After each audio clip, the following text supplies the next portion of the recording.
Rich Dad Poor Dad. By Robert T. Kiyosaki.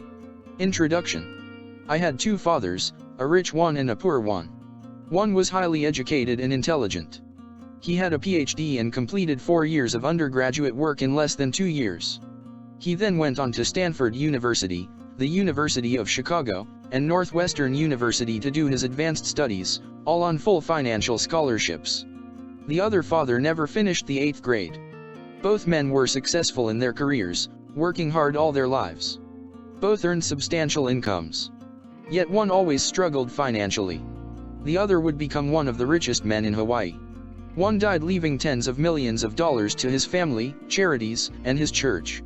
The other left bills to be paid. Both men were strong, charismatic, and influential.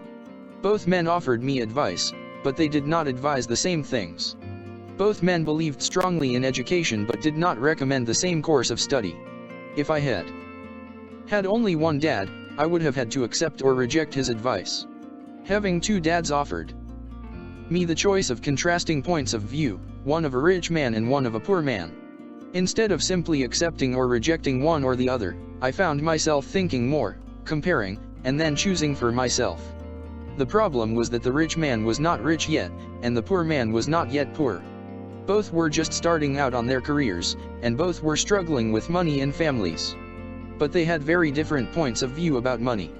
For example, one dad would say, "The love of money is the root of all evil." The other said, "The lack of money is the root of all evil." As a young boy, having two strong fathers both influencing me was difficult. I wanted to be a good son and listen, but the two fathers did not say the same things. The contrast in their points of view, particularly about money, was so extreme that I grew curious and intrigued. I began to start thinking for long periods of time about what each was saying. Much of my private time was spent reflecting, asking myself questions such as, why does he say that, and then asking the same question of the other dad's statement. It would have been much easier to simply say, yeah, he's right. I agree with that. Or to simply reject the point of view by saying, the old man doesn't know what he's talking about. Instead, having two dads whom I loved forced me to think and ultimately choose a way of thinking for myself. As a process, choosing for myself turned out to be much more valuable in the long run than simply accepting or rejecting a single point of view. One of the reasons the rich get richer, the poor get poorer, and the middle class struggles in debt is that the subject of money is taught at home, not in school. Most of us learn about money from our parents. So what can poor parents tell their child about money? They simply say, stay in school and study hard. The child may graduate with excellent grades, but with a poor person's financial programming and mindset. Sadly, money is not taught in schools. Schools focus on scholastic and professional skills, but not on financial skills. This explains how smart bankers, doctors, and accountants who earned excellent grades may struggle financially all of their lives. Our staggering national debt is due in large part to highly educated politicians and government officials making financial decisions with little or no training in the subject of money. Today I often wonder what will soon happen when we have millions of people who need financial and medical assistance. They will be dependent upon their families or the government for financial support. What will happen when Medicare and Social Security run out of money? How will a nation survive if teaching children about money continues to be left to parents, most of whom will be, or already are, poor? Because I had two influential fathers, I learned from both of them. I had to think about each dad's advice, and in doing so, I gained valuable insight into the power and effect of one's thoughts on one's life. For example, one dad had a habit of saying, I can't afford it. The other dad forbade those words to be used. He insisted I ask, how can I afford it? One is a statement, and the other is a question. One lets you off the hook, and the other forces you to think. My soon-to-be rich dad would explain that by automatically saying the words, I can't afford it, your brain stops working. By asking the question, how can I afford it, your brain is put to work. He did not mean that you should buy everything you want. He was fanatical about exercising your mind, the most powerful computer in the world. He'd say, my brain gets stronger every day because I exercise it. The stronger it gets, the more money I can make. He believed that automatically saying, I can't afford it, was a sign of mental laziness. Although both dads worked hard, I noticed that one dad had a habit of putting his brain to sleep when it came to finances, and the other had a habit of exercising his brain. The long-term result was that one dad grew stronger financially, and the other grew weaker. It is not much different from a person who goes to the gym to exercise on a regular basis versus someone who sits on the couch watching television. Proper physical exercise increases your chances for health, and proper mental exercise increases your chances for wealth. My two dads had opposing attitudes, and that affected the way they thought. One dad thought that the rich should pay more in taxes to take care of those less fortunate. The other said, taxes punish those who produce and reward those who don't produce. One dad recommended, study hard so you can find a good company to work for. The other recommended, study hard so you can find a good company to buy. One dad said, the reason I'm not rich is because I have you kids. The other said, the reason I must be rich is because I have you kids. One encouraged talking about money and business at the dinner table, while the other forbade the subject of money to be discussed over a meal. One said, when it comes to money, play it safe. Don't take risks. The other said, learn to manage risk. One believed, our home is our largest investment and our greatest asset. The other believed, my house is a liability, and if your house is your largest investment, you're in trouble.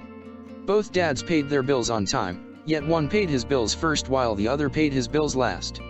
One dad believed in a company or the government taking care of you and your needs. He was always concerned about pay raises, retirement plans, medical benefits, sick leave, vacation days, and other perks. He was impressed with two of his uncles who joined the military and earned a retirement and entitlement package for life after 20 years of active service. He loved the idea of medical benefits and PX privileges the military provided its retirees. He also loved the tenure system available through the university. The idea of job protection for life and job benefits seemed more important, at times, than the job. He would often say, I've worked hard for the government, and I'm entitled to these benefits. The other believed in total financial self-reliance. He spoke out against the entitlement mentality and how it created weak and financially needy people. He was emphatic about being financially competent. One dad struggled to save a few dollars. The other created investments. One dad taught me how to write an impressive resume so I could find a good job. The other taught me how to write strong business and financial plans so I could create jobs. Being a product of two strong dads allowed me the luxury of observing the effects different thoughts have on one's life. I noticed that people really do shape their lives through their thoughts. For example, my poor dad always said, I'll never be rich. And that prophecy became reality. My rich dad, on the other hand, always referred to himself as rich. He would say things like, I'm a rich man, and rich people don't do this.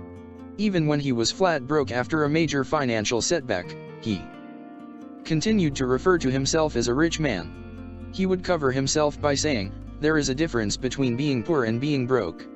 Broke is temporary. Poor is eternal. My poor dad would say, I'm not interested in money, or, money doesn't matter. My rich dad always said, money is power. The power of our thoughts may never be measured or appreciated, but it became obvious to me as a young boy that it was important to be aware of my thoughts and how I expressed myself.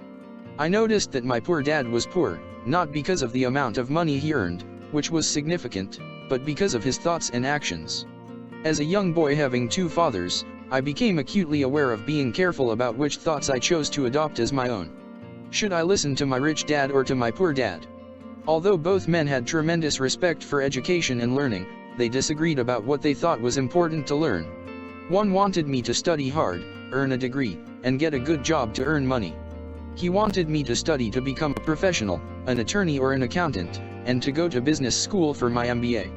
The other encouraged me to study to be rich, to understand how money works, and to learn how to have it work for me.